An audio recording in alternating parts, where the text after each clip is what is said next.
எல்லா தமிழ் மக்களுக்கும் என்னுடைய வணக்கம். இன்னைக்கு நம்ம ஒரு டின்னர் கோம்போ தான் பார்க்க போகிறது. கஞ்சி தோசை கூடவே கேரளா ஸ்பெஷலாக இருக்கிற ரொம்ப டேஸ்டியாக இருக்கிற மீன் மப்பாஸ். இது 2 தான் செஞ்சு எடுத்துருக்கு.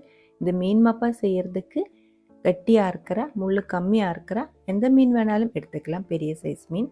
நான் இங்கே எடுத்துருக்கிறது வவ்வால் மீன் தான். ஸ்பெஷலாக இருக்கிற இந்த ஒரு கோம்போ எப்படி செய்யலான்னு பார்த்துட்டு வரலாம்.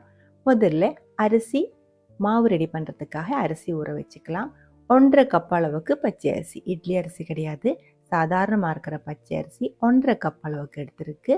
1/4 டீஸ்பூன் அளவுக்கு வெந்தயம் சேர்த்து நல்லா 2-3 டைம் கழுகினதுக்கு அப்புறம் நிறைய தண்ணி ஊற்றி 4 to 6 மணி நேரம் வரைக்கும் ஊற வச்சுக்கலாம்.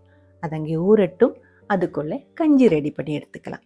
3 டேபிள் ஸ்பூன் அளவுக்கு அரிசி, புழுங்கல் அரிசி இருக்குல்ல, பொன்னி அரிசி எதாக இருந்தாலும் போதும், நல்லா கழுகி நிறைய தண்ணி ஊற்றி குக்கருக்குள்ளே நல்லா வேக வச்சு எடுத்துக்கோங்க.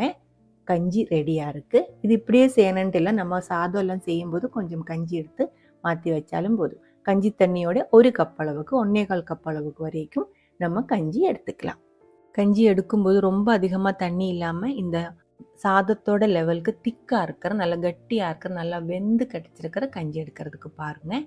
அரிசி நல்லா ஊறி வந்ததுக்கு அப்புறம் நம்ம இப்போ இதை அரைச்சி எடுத்துக்கலாம். முதல்ல மிக்சிக்குள்ளே கஞ்சி ஊற்றி இருக்குது. அதுக்கப்புறம் ஊற வச்சு தண்ணி வடிகட்டி எடுத்துருக்கிற அரிசி சேர்த்துருக்கு. 1/2 கப் அளவுக்கு துருவன தேங்காய், தேவையான அளவுக்கு உப்பு, 3/4 டீஸ்பூன் அளவுக்கு அப்ராக்சிமேட்டாக சேர்த்துருக்கு. தண்ணி நான் ஊற்றுறதில்ல, அந்த கஞ்சியில் தான் அரைச்செடுக்கிறது. நல்லா அரைச்சி எடுத்துட்டு பவுலுக்குள்ளே மாற்றிக்கோங்க. இந்த மாவோட கன்சிஸ்டன்சி பாருங்கள். இது இப்போ இட்லி மாவு பதத்துக்கு திக்காக இருக்குது. நல்லா பொங்கி வரும்போது மறுபடியும் திக்காயிடும். அதனால 2 டேபிள் ஸ்பூன் அளவுக்கு தண்ணி அந்த மிக்ஸி ஜாருக்குள்ளே ஊற்றி நல்லா கலக்கி சேர்த்துருக்கு. தண்ணி ஊற்றும்போது ரொம்ப அதிகமாக ஊற்றக்கூடாது. நம்ம இதுக்குள்ளே இந்த கஞ்சியில் தான் அரைச்சி எடுத்துருக்கு. மிச்சம் 2 டேபிள் ஸ்பூன் அளவுக்கு தண்ணி தான் ஊற்றியிருக்கு. இந்த அளவுக்கு திக்காக மாவு கலக்கி எடுத்து வச்சுக்கோங்க. மூடி வச்சுக்கலாம். ஓவர் நைட் வச்சுக்கலாம், இல்லை 8 மணி நேரமாவது வச்சுக்கோங்க. நான் இது காலையில் தான் அரைச்சி எடுத்து வச்சுருக்கு. சாயந்தரம் மாவு பொங்கி வந்ததுக்கப்புறம் தோசை செய்யறதுக்கு முன்னாடி மீன் மப்பாஸ் ரெடி பண்ணி எடுத்துக்கலாம். 1/2 கிலோ அளவுக்கு வவ்வால் மீன் கழுகி க்ளீன் பண்ணி இதே மாதிரி கட் பண்ணி எடுத்துருக்கு. முதல்ல இது வறுத்து எடுக்கணும். அதுக்காக 1/4 டீஸ்பூன் அளவுக்கு மஞ்சத்தூள், 1/2 டீஸ்பூன் அளவுக்கு பெப்பர் பவுடர், இது கூடவே கொஞ்சம் வரமிளகாய் பவுடர் கூட நான் சேர்க்கிறேன், ரெட் சில்லி பவுடர். சாதாரணமாக மீன் மப்பாஸ் செய்யும்போது யாரும் சேர்க்க மாட்டேன். நம்ம இதில் கொஞ்சம் கலர்ஃபுல்லாக தெரியறதுக்காக 3/4 டீஸ்பூன் அளவுக்கு ரெட் சில்லி பவுடர் கூடி சேர்த்துருக்கு. தேவையான அளவுக்கு உப்பு, 1/2 டேபிள் ஸ்பூன் அளவுக்கு லெமன் ஜூஸ். லெமன் ஜூஸ் இந்த எலும்பிச்சை பழத்தோட ஜூஸ் கண்டிப்பாக ஊற்றிக்கோங்க. இந்த மீன்லேயே நம்ம வேறு எதுவுமே புளிக்காக சேர்க்கறது இல்லை. நல்லா மிக்ஸ் பண்ணதுக்கப்புறம் மூடி வச்சுக்கலாம். 10 to 15 நிமிஷம் வரைக்கும் அப்படி இருக்கட்டும். அதுக்கப்புறம் நம்ம இது எண்ணெய்க்குள்ளே போட்டு வறுத்தெடுத்துக்கலாம். இதே மாதிரி கம்மியாக இருக்கிற எண்ணெய் ஊற்றி வறுத்தா போதும். தீ கொஞ்சம் ஹை ஃப்ளேம்லேயே வச்சுக்கோங்க. கொஞ்சம் அதிகமாகவே வச்சுக்கோங்க. ரொம்ப ட்ரையாக வெந்து போகக்கூடாது. கரெக்டான அளவுக்கு சாஃப்டாக இதே மாதிரி ஃப்ரை ஆகி வந்ததுக்கப்புறம் பிளேட்டுக்குள்ளே மாற்றி எடுத்து வச்சுக்கலாம். லோ ஃப்ளேமில் போட்டு வேக வைக்கும்போது இதே மாதிரி மேலே நல்ல கிறிஸ்பியாக ட்ரையாக கிடைக்காது. மீன் ரொம்ப சாஃப்டாகி போயிடும். இப்போ இது கரெக்டாக வெந்து மேலே கொஞ்சம் ட்ரையாக கிடச்சிருக்கு. மாற்றி வச்சுருக்கு. ஒரு மண்சட்டிக்குள்ளே 2 டேபிள் ஸ்பூன் அளவுக்கு தேங்காய் எண்ணெய் ஊற்றியிருக்கு. எண்ணெய் சூடானதுக்கப்புறம் கடுகு ஒன்றும் தாளிக்க வேண்டியதில்லை. 4 to 5 பச்சை மிளகாய் கட் பண்ணி சேர்த்துருக்கு. 1 டேபிள் ஸ்பூன் அளவுக்கு இஞ்சி நறுக்கினது, 1 டேபிள் ஸ்பூன் அளவுக்கு பூண்டு நறுக்கினது கூடி சேர்த்து நல்லா வதக்கி அதோட பச்சை மணம் போனதுக்கப்புறம் 1/2 கப் அளவுக்கு சின்ன வெங்காயம், 10 to 12 சின்ன வெங்காயம் எடுத்துக்கோங்க. நைஸாக கட் பண்ணி சேர்த்து அதுவும் நல்லா சாஃப்டாகி வேகிற வரைக்கும் வதக்கிடலாம். சின்ன வெங்காயம் இல்லை அப்படின்னா ஒரு பெரிய வெங்காயத்தோட பாதி, இல்லை சின்ன சைஸ் இருக்கிற ஒரு பெரிய வெங்காயம் நைஸாக கட் பண்ணி சேர்த்து வதக்கிடலாம். ரொம்ப கோல்டன் கலர்னு ஆகி போக வேண்டியதில்லை. நான் இப்போ கொஞ்சம் உப்பு கூடி சேர்த்து நல்லா ஒரு டைம் வதக்கினதுக்கப்புறம் இதுக்குள்ளே 1/4 டீஸ்பூன் அளவுக்கு மஞ்சத்தூள், 1/2 டீஸ்பூன் அளவுக்கு தனியா பவுடர், கொத்தமல்லி பவுடர் சேர்த்துருக்கு. 1/4 டீஸ்பூன் அளவுக்கு பெப்பர் பவுடர் கூடி சேர்த்து மறுபடியும் ஒரு டைம் வதக்கி அதோட பச்சை மணம் போனதுக்கப்புறம் 1/2 கப் அளவுக்கு மீடியம் திக்னஸில் இருக்கிற தேங்காய் பால் ஊற்றி இருக்குது. 1/2 கப் அளவுக்கு கட்டியாக இருக்கிற தேங்காய் பால் கூடி தேவைப்படுது. அதை நம்ம லாஸ்ட்டாக ஊற்றிடலாம். பெப்பர் பவுடர் இன்னும் சேர்க்க வேண்டியது இருக்குது. அதுவும் நம்ம லாஸ்ட்டாக சேர்த்துக்கலாம். நல்லா மிக்ஸ் பண்ணதுக்கப்புறம் உப்பு கம்மியாக இருந்தால் மறுபடியும் சேர்த்துக்கலாம். கொஞ்சம் புளிப்பாக இருக்கிற ஒரு தக்காளி நைஸாக ரவுண்டாக கட் பண்ணி சேர்த்து நல்லா மிக்ஸ் பண்ணி கொதிக்க விட்டுக்கோங்க. நல்லா கொதித்து வரும்போது கொஞ்சம் ஃப்ரெஷ்ஷாக இருக்கிற கறிவேப்பிலை சேர்த்துருக்கு. தக்காளி நல்லா சாஃப்டாக வேகிற வரைக்கும் மீடியம் லோ ஃப்ளேமில் கொதிக்க விட்டுக்கோங்க.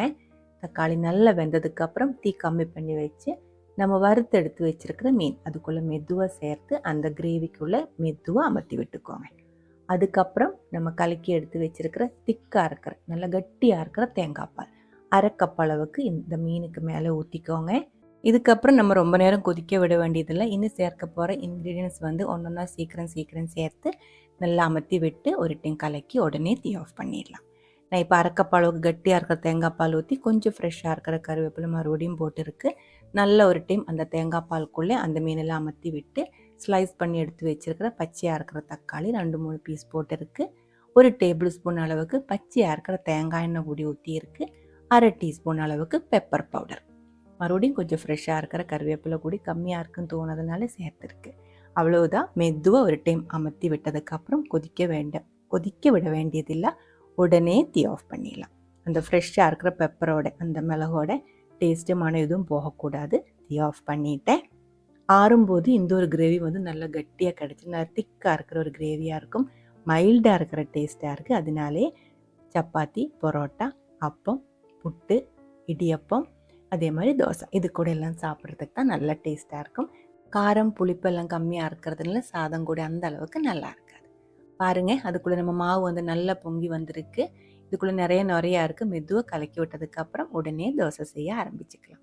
உப்பெல்லாம் சேர்த்து தான் மாவை அரைச்சி ரெடி பண்ணி எடுத்து வச்சுருந்தேன். அதனால் உப்பெல்லாம் கரெக்டாக இருக்குது. கம்மியாக இருந்தால் மறுபடியும் சேர்த்து கலக்கி எடுத்து வச்சதுக்கப்புறம் தோசை செஞ்சுக்கலாம். இந்த கஞ்சி தோசை நம்ம செய்யும்போது இதே மாதிரி சின்ன தோசையாக கொஞ்சம் கட்டியாக தான் இதே மாதிரி விரித்து எடுத்து நம்ம செய்யறது. மூடி வச்சுக்கலாம். மேலே வந்து நல்லா வேகட்டும். அதுக்கப்புறம் ஒரு டைம் திருப்பி போட்டு ரொம்ப அந்த ஒரு ப்ரௌன் கலர் வர்ற வரைக்கும் வேண்டாம். அந்த மேலே இருக்கிற ஒட்டுறது மட்டும் போகிற ஒரு 10 செகண்ட் திருப்பி போட்டதுக்கப்புறம் எடுத்துக்கலாம். இந்த மாதிரி தான் இந்த கஞ்சி தோசை நம்ம வீட்டில் செய்கிறது. உங்களுக்கு எப்படி பிடிச்சிருக்கோ அதே மாதிரி செஞ்சுக்கோங்க. ரொம்ப நைஸாக ஸ்ப்ரெட் பண்ணும்போது இந்த தோசை கொஞ்சம் கட்டியாக தோணுது. அதனால தான் சின்ன தோசையாக சாஃப்டாக இதே மாதிரி செஞ்சு எடுத்துருக்கிறது. 4 பேருக்கு சாப்பிட்றதுக்கான அளவுக்கு தான் இந்த தோசை கறி நம்ம செஞ்சு எடுத்துருக்கிறது. இன்னொரு விஷயம் சொல்ல மறந்துட்டு, வெஜிடேரியன்ஸாக இருந்தால் இப்போ நம்ம இந்த ஃபிஷ் மப்பா செஞ்சுருக்கு இல்லைங்களா, அதே மாதிரி உருளைக்கிழங்கு வறுத்தெடுத்துக்கலாம். அதே மசாலா எல்லாம் போட்டு உருளைக்கிழங்கு வறுத்தெடுத்து இதே மாதிரி செஞ்சிருச்சு அப்படின்னா இதே டேஸ்ட்டாக இருக்கும். பிடிச்சிருந்தா கண்டிப்பாக ஒரு டைம் ட்ரை பண்ணி பாருங்கள். அதுக்கப்புறம் உங்களுடைய கமெண்ட்ஸ் எல்லாம் சொல்லிவிடுங்க. இந்த சமையல் பிடிக்கிற ஃப்ரெண்ட்ஸுக்கு மறக்காமல் ஷேர் பண்ணி விட்டுக்கோங்க. அடுத்த ஒரு வீடியோவில் நம்ம உடனே பார்க்கலாம். அது வரைக்கும் வணக்கம்.